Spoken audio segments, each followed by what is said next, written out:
اللهم أهل علينا شهر رمضان بالأمن والإيمان والسلامة والإسلام والتوفيق لما تحب وترضى اللهم آمين يا رب العالمين. اللهم بلغنا رمضان لا فاقدين ولا مفقودين يا رب. بسم الله والصلاة والسلام على رسول الله. السلام عليكم خياتي، مرحبا بكم في قناة سهل بنين مع أم محمد عبد الرحمن. نرحب بكم وين ما كنتوا تشاهدوني، نقول لكم ألف مرحبا. نتمنى إن شاء الله تكونوا كامل بخير وعلى خير بصحة جيدة يا ربي، ضمن سلسلة تحضيرات رمضان 2023. رمضان إن شاء الله يدخل علينا بالصحة والبركة يا ربي. جبت لكم اليوم وصفة الشامية أو قلب اللوز. صدقوني والله العظيم هذه الوصفة عمري ما نزيد نبدلها. يعني واحد الوصفة بزاف سهلة سهلة سهلة والنتيجة مضمانة. يعني صدقيني ديريها وعينيك مغمضين. وهذه الوصفة تجارية يعني اقتصادية جدا، مش راح تكلفني. حنمدها لك يعني بطريقة جد مبسطة، ونعطيك السر تاعها اللي يخليك تنجحي فيها. يعني صراحة زمان ما كانوش يعطونا السر الحقيقي. تروحي عند واحد صنايعي تقول له وصفة قلب اللوز، يعطي لك الوصفة غير سطحية ومن بعد يقول لك اتفضلي. ولكن اليوم حنعطي لك كل الأسرار فقط فضلا وليس أمرا. إذا عجبك الفيديو أتمنى منك تشتركي في القناة، تفعلي الجرس باش يوصلك كل جديد إن شاء الله. وخليك مع الفيديو وفرجة ممتعة إن شاء الله. أول خطوة نبدأ بها اللي هي نوعية السميد، ونعبروا السميد تاعنا. بالنسبة لنوعية السميد ندو هذاك السميد الخشين كامل كامل كامل اللي داير اللي يعني كي تشوفيه تشبه للقمح، هذاك هو الخاص بالشامية. وإذا ما توفرش عندك تقدري ديري هذاك اللي خشين كامل اللي ما عارفين نخدموا به المقروض، يعني يعطينا نتيجه مرضيه. ولكن هذاك اللي قلت لك عليه الاول اللي يكون الخشين بزاف يكون افضل. انا ما كانش متوفر عندي، شويه الحاله مزيره على بها، يعني سميد موش موجود بزاف على بها. ديت هذا الخشين كامل اللي كنا نخدموا به المقروض زمان. ليسانسيال حطيت كميه منه ودخلت صباعي الكميه اللي نحتاجوها قسما، يعني قسم ما يدخل ظفري فقط، مش يكون الظفر تاعك طويل وتقولي قيس ظفري. يعني الظفر تاعك لازم يكون مقصوص وتدخليه قسم ما يتغطى. هذيك هي الكميه اللي ندوها. كما نعرفوا الشاميه ما لازمش تجينا خشينه، يعني ماهيش بسبوسه ولا خبز تونس، يعني هذوك اللي يجوا خشان. الشاميه تجي متوسطه وما تجيش رقيقه، ما تجيش هابطه. انا ديت منه الثلث. هذيك الكميه اللي تحصلت عليها قسمتها على ثلاثه، يعني ديت ثلث عبار نتاع السميد. وبالنسبه للبلاطو نتاعي يرفد 24 سنتيم على 24 سنتيم، راهو مربع. هذوك 3 عبار سميد ضفت عليهم 2 عبار نتاع سكر. كل عبار نتاع سكر نحيت منه اصبع. تقدر ديري 2 عبار، ولكن انا بغيت نقص شويه باش ما تجينيش حلوه بزاف. نقصت غير اسبوع من كل كاس، يعني 3 عبار سميد خشين درت له 2 عبار نتاع سكر خشين عادي، ودرت عليه ملعقه قهوه نتاع لافاني، ودرت عليه نصف ملعقه قهوه نتاع الملح. ضروري الملح. تبعي معايا الطريقه اللي حنعطيها لك بالتفصيل وبالتدريج. صدقوني يعني ما نحيت لكم ولا خطوه، حطوها امانه اني عطيت لكم الوصفه يعني كيما نعرفها انا وكيما خرجت لي. حاولت باش نخلط هذاك السميد مع هذاك السكر، يعني تخليطه باش هذاك السكر كامل يندمج مع هذاك السميد، يعني يولي حبه السميد مزوجه بحبه السكر، يعني يولوا زوج مع بعضهم. بعد ما خلطتهم ضفت عليهم ربع كاس من الزيت، زيت عادي، ما نقول لك سمن، ما نقول لك مارغرين، ربع كاس من الزيت في 3 كيسان سميد و2 كيسان سكر. انا راح ندير لهم ربع كاس نتاع زيت. انت تبغي تكبري البلاطو نتاعك روحي بربع، دائما الزيت راح ربع. انا نخلط هذيك الزيت ونبسسها مليح مليح مليح في هذاك السميد نتاعي. ومن بعد نجي هذه المرحله هي الضروريه لهنا. هذه المرحله اللي راح نبدا فيها هي اللي راح تنجح لك قلب اللوز تاعك او الشاميه تاعك، سينو كي راح تخسري فيها. شوفي انا ديت كاس غير ربع كيما قلت لك تاع ماء خليط بين الماء والماء الزهر. واذا كان عندك هذا عيط الماء الزهر، يعني تقدري ديري كاس غير ربع نتاع ماء وديري له قطرات ولا ملعقه صغيره، ملعقه قهوه نتاع ماء الزهر، وخلطي. ويعني في هذه المرحله كيما قلت لك غير انتبهي ما تنحيش عينك عليها. شوفي بقيت ترشي غير بالعقل. انا ما ديتش كامل هذا الكاس غير ربع، خليت منه قسم ملعقه ولا ما ديتهاش. بقيت نخلط يعني رشيته ومن بعد قعدت نخلط لهنايا. في هذه المرحله حلاوجيه ما يقرولكش ما يقولولك شيء على هذا السر. هذا هو اللي يخلي لك الشاميه تاعك تجيك مشقه في هذه المرحله. اما الشاميه تاعك تجيك مشقه، اما تجيك يعني تجيك يابسه ما تشربلكش، تحطيها تلقاها كما الحجره. لهنايا تبعي نبقاو شغل نبقاو هكذا نحبكوا فيه ونزيروا بيدينا كيما من نخدموا المقروض، كيما من نجي تخدمي المقروض ونديروا الوليدان. بهذه الطريقه انا نبقى نجيب في هذاك الخليط تاع الماء والمزهر نتاعي ونبقى نرش فيهم، بعد نبقى هكذا نحك بين يديا، نحك في الاول هذاك السكر اللي بينا حبيبات، ومن بعد كي نبقاو نحكوا فيه هذاك السكر يذوب معنا ويتحول يولي لنا عسل. يعني حتى تشوفي بعينك هذاك السكر ولا لنا عسل باش تحبسي. البنات بالنسبه للسميد لهنا انا قلت لكم السميد ديت هذاك الخشين اللي مالف نديروا به المقروض. لو كان صرت الخشين عليه انا راح ندير كاس تاع ماء ومزهر ونروح معاه غير بالعقل، ممكن تاكل لي حتى الكاس باسكو السميد خشين.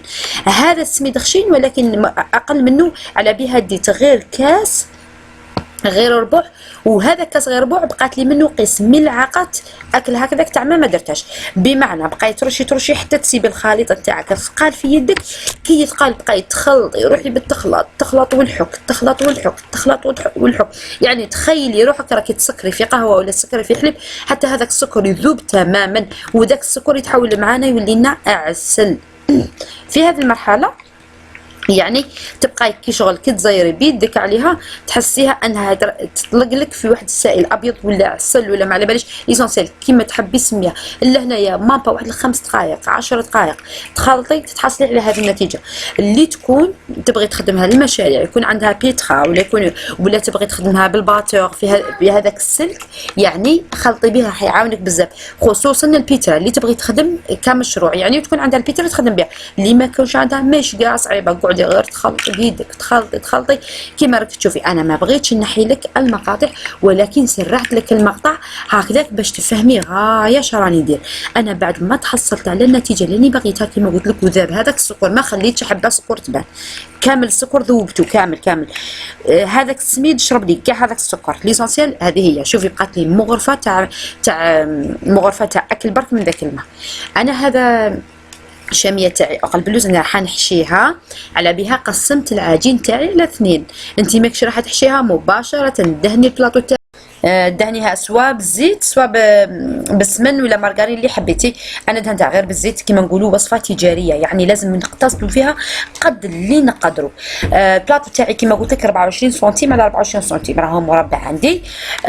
شوفي حكمي ديك الكميه الاولى نتاع السميد نتاعك وفرشيها غايه يعني الضغط عليها ماشي تفرشيها غير هكذاك كيما يقولوا. ما يبغوش يقروا الناس الصنايعيه تاع الشاميه وقلب اللوز وكامل، يقول لك غير فرشيها هكذاك وخدمي غير بسبيعتك، ومن بعد البنات كي تجوا طيبوها راح تشقق لكم، راح تجيكم كيما الصخره وخلاص، ماشي راح تخرج لكم شابه خلاص. على بها حكمي ضغطي كيما راك تشوفي راني نضغط راني نخدم.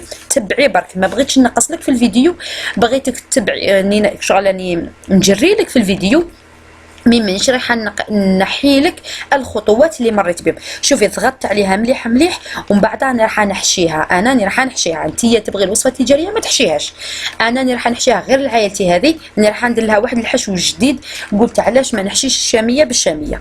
جبت كميه من حلوه الترك كيما راك تشوفي ودرتها على السطح نتاعي، ولكن حذاري كيما نعرفوا حلوه الترك الذوب يعني وتنحرق، ما توصليهاش للحواف، ديريها في الوسط فقط.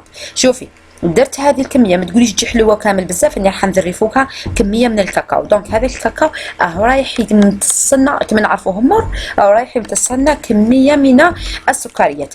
انت يا اختي الا بغيتي ديري الوصفه التجاريه ما تحشيهاش، كيما تقدري تحشيها بهذه حلوه الترك غير ذرذري كيما راك تشوفي، وذرذري فوقها كميه من الكاكاو البني، كيما تقدري تحشيها غير بالكاكاو وحده ذرذريه يعني باش تقسميها، يعني هكذا يجي ماوش يجي فيها الكاكاو خلاص من الداخل ولا حاجه ولا لوز ولا راهي تجي غير بهذا الكاكاو، يعني تشوفيها يحسبوها يعني تبان هكا طبقتين وخلاص ويقول لك محشيه. كيما تقدري ديري الكاوكاو عادي مهروش، يكون محمص ومهروش بلا ما يعني بدون اي اضافه.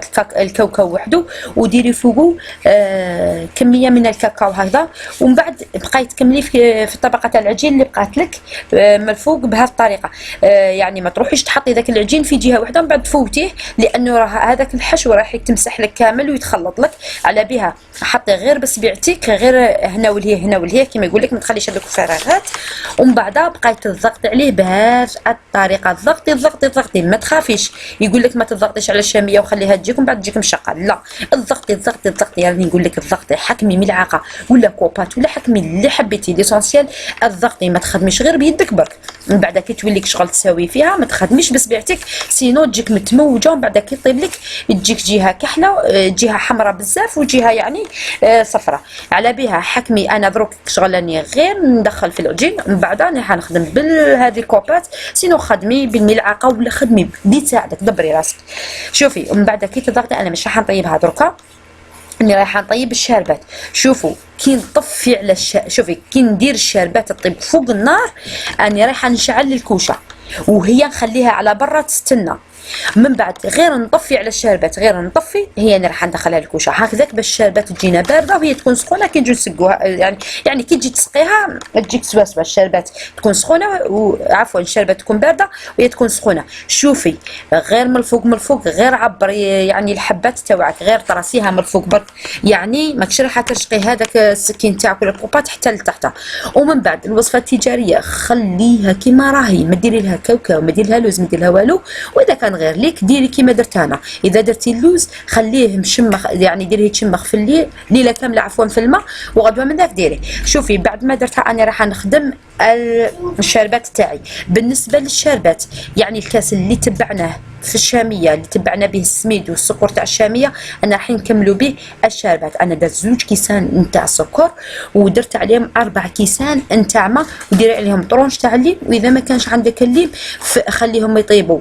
يعني كي تبدا تغلي خلطي دروك باش السكر يذوب لك، سينو ينتحرق لك. خلطي حتى يولي لك سيرو قبل ما ديري فوق النار، وكي يذوب حطيه فوق النار، حسبي له ربع ساعه طفي عليه. كي تولي في 14 دقيقه اذا ما عندكش الليمون قيسي عليه، قيس حبه قمح هكذاك، ولا في هذه الكميه قيس حبه قمح نتاع شب عادي، الشب الغذائي، وخليه دقيقه برك يغلي معاه. بمعنى الشاربات طيب في 15 دقيقه، وعاودي دخلي الشاميه نتاعك طيب، وهاي النتيجه اللي تحصلت عليها حتى تجيك حميمره الله يبارك. شوفي خليتك تسمعي هذاك الصوت كي شربتها، يعني باش تعرفيها بلي ناجحه. الا ما سمعتيش هذاك الصوت عارفي بلي ماهيش ناجحه، ولكن هذاك الصوت كي تسمعيه تعرفي بلي فتي بكامل الخطوات بنجاح، يعني وخرجت لك ولا اروع. يعني طيب لك الطياب تاعها نشعلوا عليها غير من تحت برك، كي تشوفي الحواف هذوك حماروا شعلي عليها من الفوق حتى تحمر لك كذا. ومدة الطهي نتاعها حتى 45 دقيقة، وكل وحدة والفرن تاعها ليسونسيال طيب على نار متوسطة، ما تكونش هادئة وما تكونش زايدة. إلا كانت هادئة راح تيبس لك، وإذا كانت زايدة راح تجيك معجنة. نار متوسطة. الفرن تاعك عيان تقدري تدهنيها بشوية سمن، وإذا كان الفرن تاعك يحمر مليح يعني يشعل من تحت ومن الفوق، اكتفي بهذا الاحمرار. صراحه انا ما دهنتهاش، انا شعلت عليها غير من الفوق. بعد كي شفتها طابت لي من تحت الحواف كامل حمار، وشعلت عليها حمارت لي من الفوق وطفيت من تحت، ومن بعد سقيتها يعني سقيتها بهذاك الشربات تاعي كيما سمعتي هذاك الخرخشه. ومن بعد غطيتها وخليتها داخل الفرن وهو طافي. غطيها بسنيوه وخليها داخل الفرن وهو طافي. وهاي ليك قطعتها كيفاش ولات. يعني صدقيني بعد ما فاتت ساعه كلينا حبه، بعد ما فاتت ساعه كلينا حبه وشني كانت دافيه شويه يعني ولا اروع. صدقيني نتيجه جد مرضيه، شهيتك الجنه ان شاء الله. نتمنى انك تجربي هذه الوصفه، صدقيني ناجحه. واذا ما درتيهاش مشروع ديريها غير لعائلتك، يعني تاكلوها صدقيني. واحد البنه واحد الطراوه واحد التعسال، هذاك الشب اللي تديريه في الشربات عطالها واحد التعسال جات معسله وتحسبي روحك سقيتيها بالعسل. يعني تيجي تاكليها صدقيني. نتمنى منك تجربيها ومن بعد قولي لي الراي تاعك في الكومنتير. اذا عجبك الفيديو بارطاجيه مع احباباتك مع خياتك. يعني نتمنى منك تشتركي في القناه فضلا وليس امرا. صدقيني عطيتك من قلبي، عطيتك الشيء اللي نعرفه، ما نحيت لك ولا خطوه، عطيت لك الشيء اللي نعرفه يعني، وهذه الوصفه تصدق بزاف تجاريه. كنت باغيه نمد لك يعني العبار نتاعها يعني عفوا يعني السومه شحال تجيك، ولكن كما نعرفوا حاليا نزيد شويه فيها بروبليم مع السكر مع السميد عفوا، يعني راهو غالي بزاف وماهوش موجود. نستنى حتى ان شاء الله يولي موجود بكثره ونحدد السعر تاعو. انا حنعطي لك السعر نتاعها شحال راح تخسري وشحال راح تربحي فيها ان شاء الله. مع السلامه الى فيديو اخر ان شاء الله.